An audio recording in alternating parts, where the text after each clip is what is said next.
Bismillahirrahmanirrahim. Assalamualaikum warahmatullahi wabarakatuh. Perkenalkan, nama saya Nazifatun Rizkiani dari kelas 11 Blaise Pascal SMA Negeri 11 Pangkajene.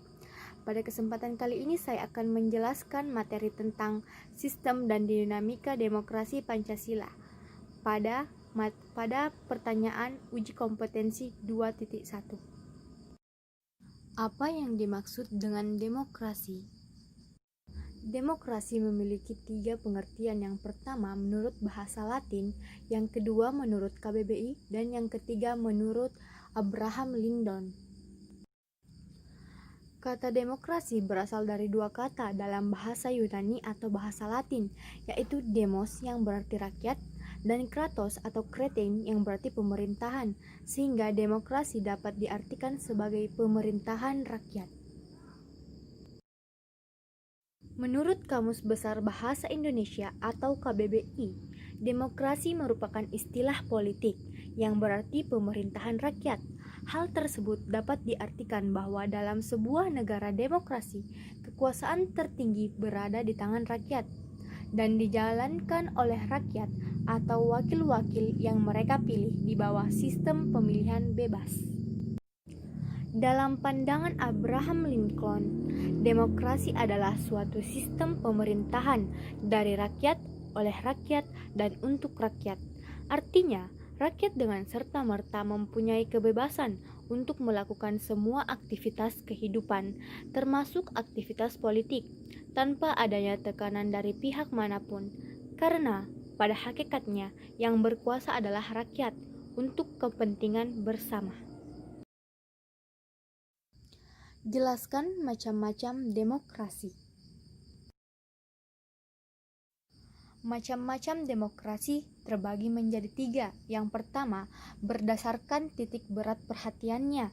Yang kedua, berdasarkan ideologi. Dan yang ketiga, berdasarkan proses penyaluran kehendak rakyat.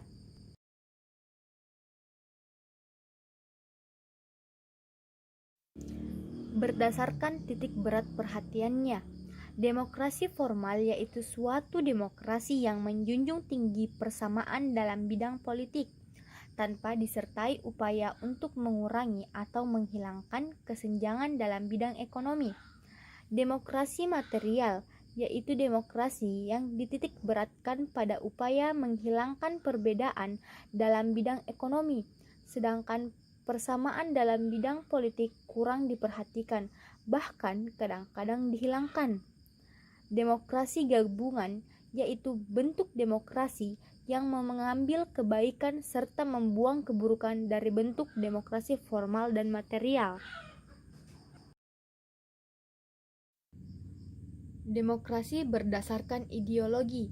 Yang pertama, demokrasi konstitusional atau demokrasi liberal, yaitu demokrasi yang didasarkan pada kebebasan atau individualisme.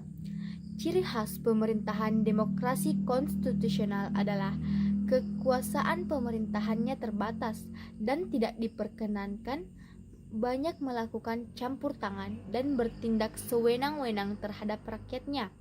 Kekuasaan pemerintah dibatasi oleh konstitusi. 2. Demokrasi rakyat atau demokrasi proletar, yaitu demokrasi yang didasarkan pada paham Marxisme, komunisme. Demokrasi rakyat mencita-citakan kehidupan yang tidak mengenal kelas sosial. Berdasarkan proses penyaluran kehendak rakyat. Yang pertama, demokrasi langsung, yaitu paham demokrasi yang mengikut sertakan setiap warga negaranya dalam permusyawaratan untuk menentukan kebijaksanaan umum negara atau undang-undang secara langsung. Kedua, demokrasi tidak langsung, yaitu paham demokrasi yang dilaksanakan melalui sistem perwakilan. Penerapan demokrasi seperti ini berkaitan dengan kenyataan suatu negara yang jumlah penduduknya semakin banyak, wilayahnya semakin luas, dan permasalahan yang dihadapinya semakin rumit dan kompleks. Jelaskan Soko Guru Demokrasi Universal.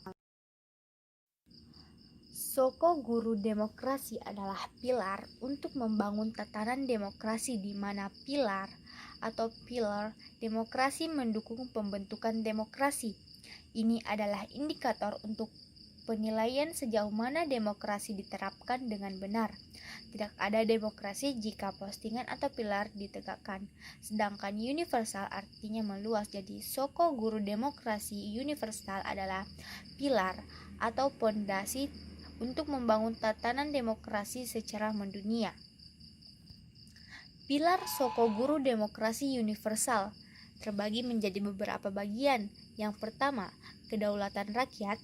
Pemerintahan berdasarkan persetujuan dari yang diperintah, kekuasaan mayoritas, hak-hak minoritas, jaminan hak-hak asasi manusia, pemilihan yang bebas dan jujur, persamaan di depan hukum, proses hukum yang wajar, pembatasan pemerintahan secara konstitusional, pluralisme sosial, ekonomi, dan politik, dan yang terakhir, nilai-nilai toleransi, pragmatisme, kerjasama, dan mufakat. Jelaskan bahwa nilai demokrasi Pancasila lebih unggul jika dibandingkan dengan demokrasi lainnya.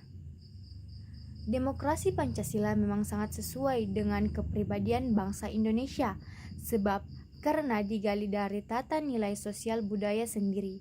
Hal ini telah menjadi sejak zaman dahulu kala sebelum Indonesia merdeka. Hal ini dapat dilihat pada kehidupan sebagian besar masyarakat Indonesia yang menerapkan musyawarah mufakat dan gotong royong dalam menyelesaikan suatu masalah bersama yang terjadi di sekitarnya. Buktikan bahwa negara Indonesia adalah negara demokratis baik secara normatif maupun empirik. Bukti bahwa negara Indonesia merupakan negara demokratis secara normatif dapat dilihat dari ketentuan-ketentuan berikut ini. Pertama, dalam pasal 1 ayat 2 Undang-Undang Dasar tahun 1945 sebelum diamandemen berbunyi, kedaulatan adalah di tangan rakyat dan dilakukan sepenuhnya oleh Majelis Permusyawaratan Rakyat. 2. Dalam pasal 1 ayat 2 Undang-Undang Negara Republik Indonesia tahun 1945 setelah diamandemen berbunyi, kedaulatan berada di tangan rakyat dan dilaksanakan menurut Undang-Undang Dasar.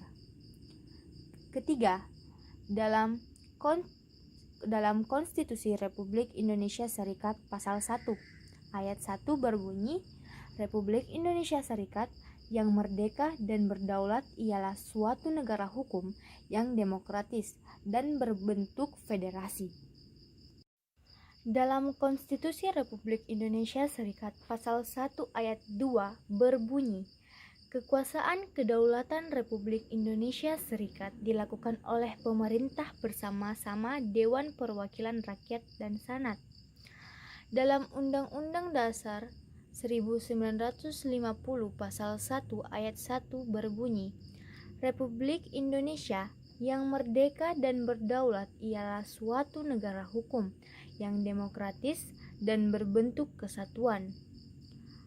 Undang-Undang Dasar 1950 pasal 1 ayat 2 berbunyi, kedaulatan Republik Indonesia adalah di tangan rakyat dan dilakukan oleh pemerintah bersama-sama Dewan Perwakilan Rakyat.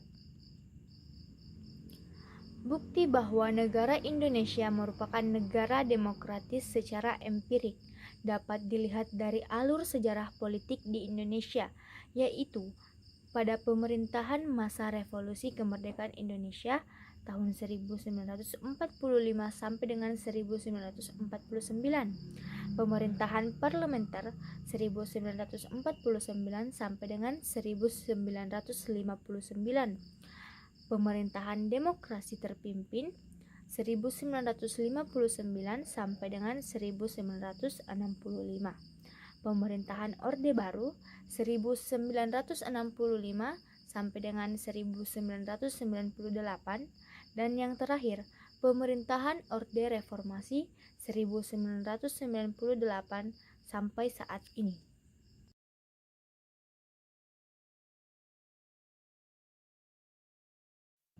Kemukakan prinsip-prinsip yang perlu dilaksanakan untuk mewujudkan kehidupan yang demokratis. Pertama, membiasakan diri untuk berbuat sesuai dengan aturan main atau hukum yang berlaku.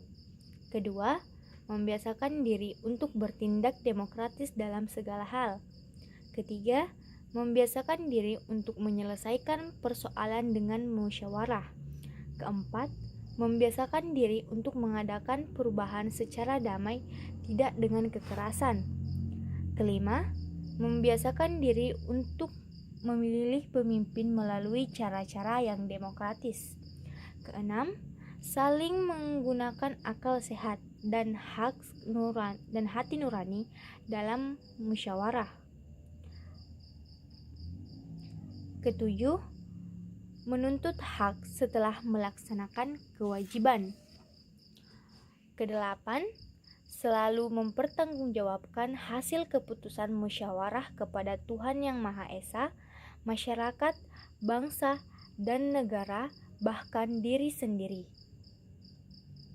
Kesembilan, menggunakan kebebasan dengan rasa tanggung jawab.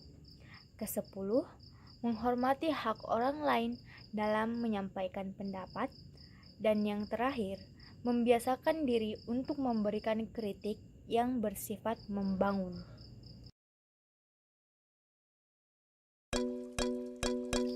Terima kasih telah menonton video saya, semoga bermanfaat bagi kita semua. Kurang dan lebihnya mohon dimaafkan. Wabillahi taufiq wal hidayah. Wassalamualaikum warahmatullahi wabarakatuh.